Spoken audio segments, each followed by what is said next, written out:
All right. In part two of Brian's question, how do you begin to branch off to play what you hear with your ear? So you should always be following your ear and you should always be following your musical instincts. But what happens, I think, is sometimes you get handcuffed by a well-meaning educator who has you learn some language, or what they call language, jazz language, or phrases or licks or whatever you want to call them, that it's like, oh, well, that's what I'm supposed to play over these tunes now.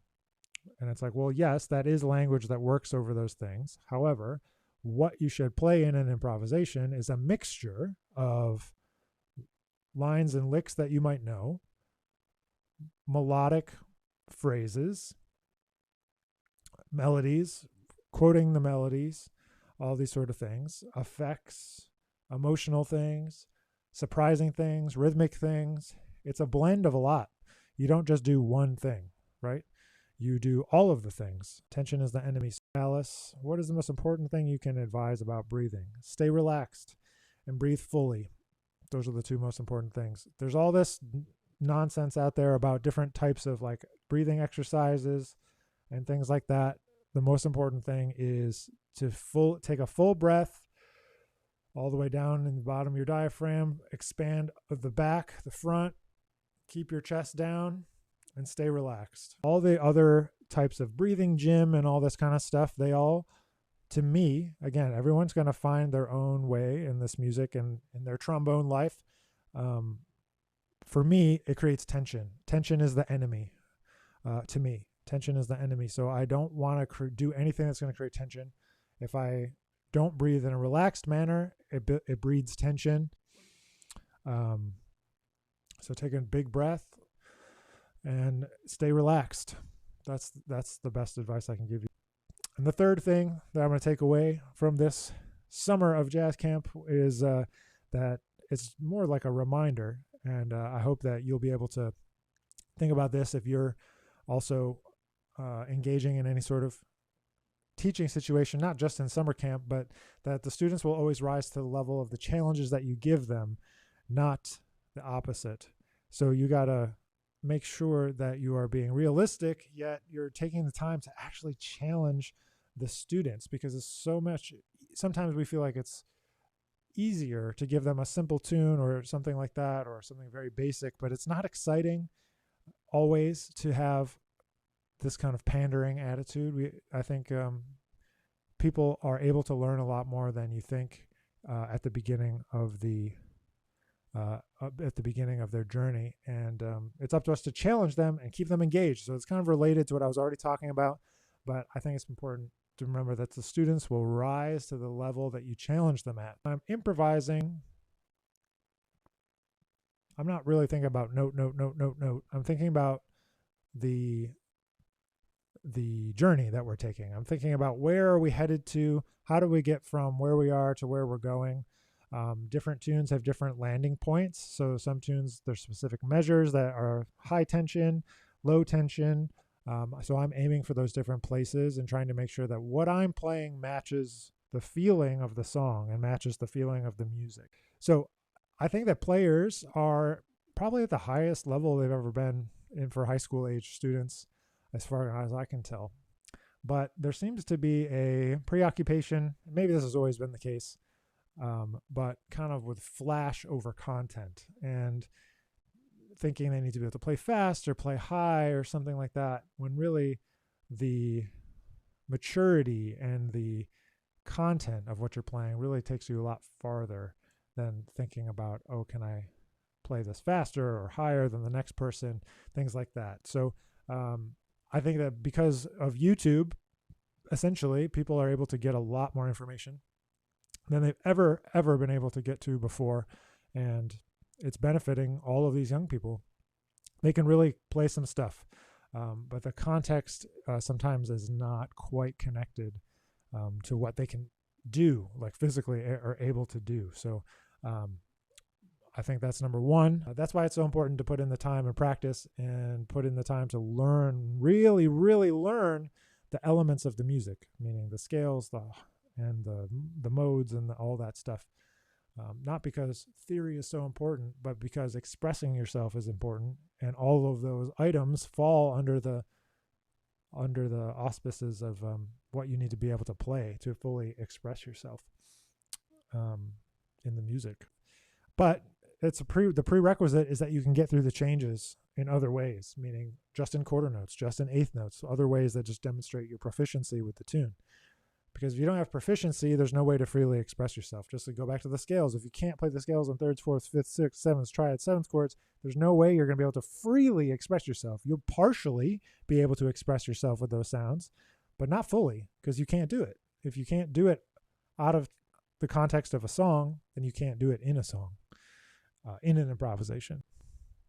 It's a long explanation, I suppose. But if you don't think rhythmically first, then you're just kind of running scales and things like that, which is not what improvisation is.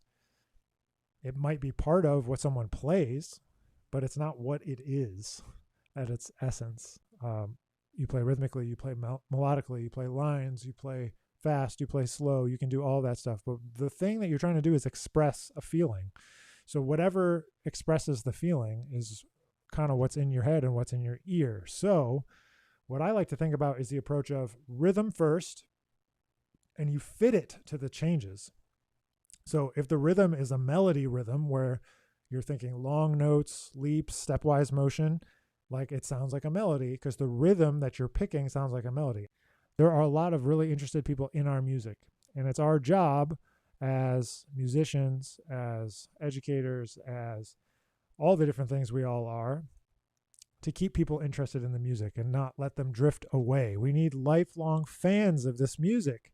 And it's up to us to engage them, and it's up to us to make sure that people have a positive experience with our music. It's up to us to be excited and share why we're excited. And so hopefully we did that this past week. There's so many people that engage with jazz music while they're in school. Maybe they're in high school, and then they kind of drop off the face of the earth because they have some kind of negative experience with the music, and then that's that. But it's our job to keep people pulled in, keep them excited and engaged. And so there are so many young people that are interested in this music, so we have to do a better job, I think, of keeping them engaged. A melody doesn't sound like that's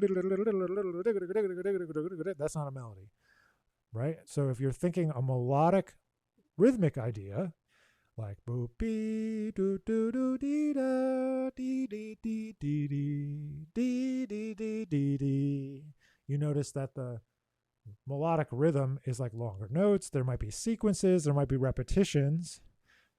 So that makes it sound like a melody, even though it might be improvised. So when you're improvising, you think of the melody first, you trust your ear, you play and then you play that rhythm over top of the chord changes. So you know what chord you're on, or you know what the destination is.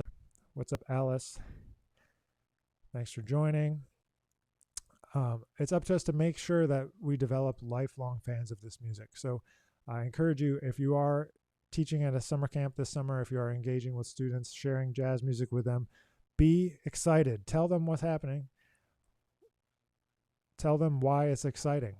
Try to keep them engaged with the music because it's so easy. There's so many people that engage with jazz music while they're in school. Maybe they're in high school, and then they kind of drop off the face of the earth because they have some kind of negative experience with the music, and then that's that. But it's our job to keep people pulled in, keep them excited and engaged. And so there are so many young people that are interested in this music, so we have to do a better job, I think, of keeping them engaged. So that's something that I'm trying to remember.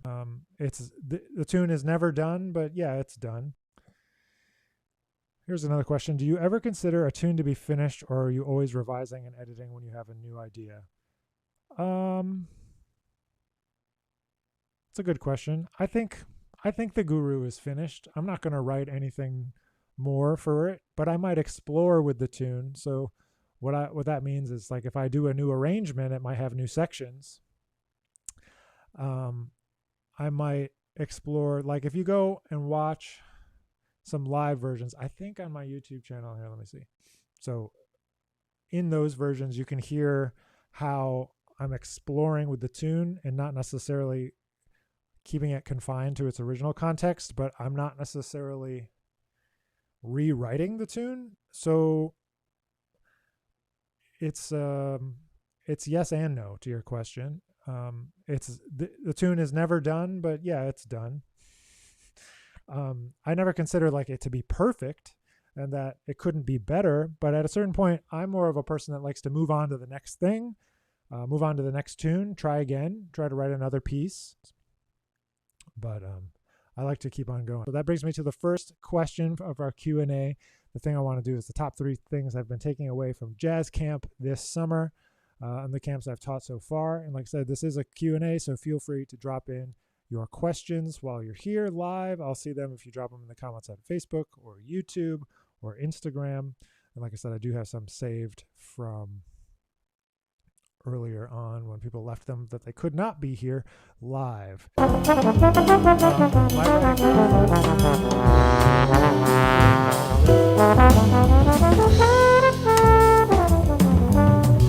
I'm making a record like Cast of Characters, I use a giant piece of paper. This is a what I like to do is just start to map out all the different ideas that I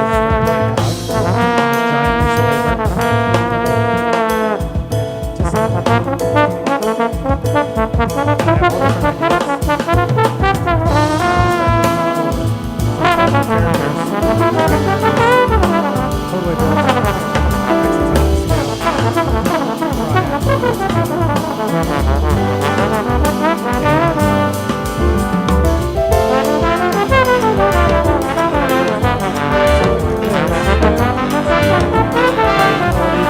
There was 14 trombonists there of all ages, ranging from high school to adult learners, which was pretty awesome. 14 is a good number of trombonists for a jazz camp. Pretty awesome. And I wanted to talk about a couple of things that I noticed, and I just thought I would share to bring you some thoughts about kind of jazz camp and jazz education and the state of that right now before we dig into some of these other topics. It's one of the tunes, most requested tunes at some of my gigs. I arranged it for trombone ensemble as well. It's on the YouTubes. Our jazz trombone ensemble recorded it a few years back. That was a pandemic project, but you can find it in a bunch of different places. But we're going to listen to it now and give you a little inside look at the guru here. Trombone, and you want it to be really fat and big. So the role that they play is multifaceted, right? They play a section role, they play an independent role, they play the role of play loud sometimes, really give that power, like the sound and the power and the width and the breadth. Yeah, so that's kind of how I feel about the bass trombone. It's the rogue trombone,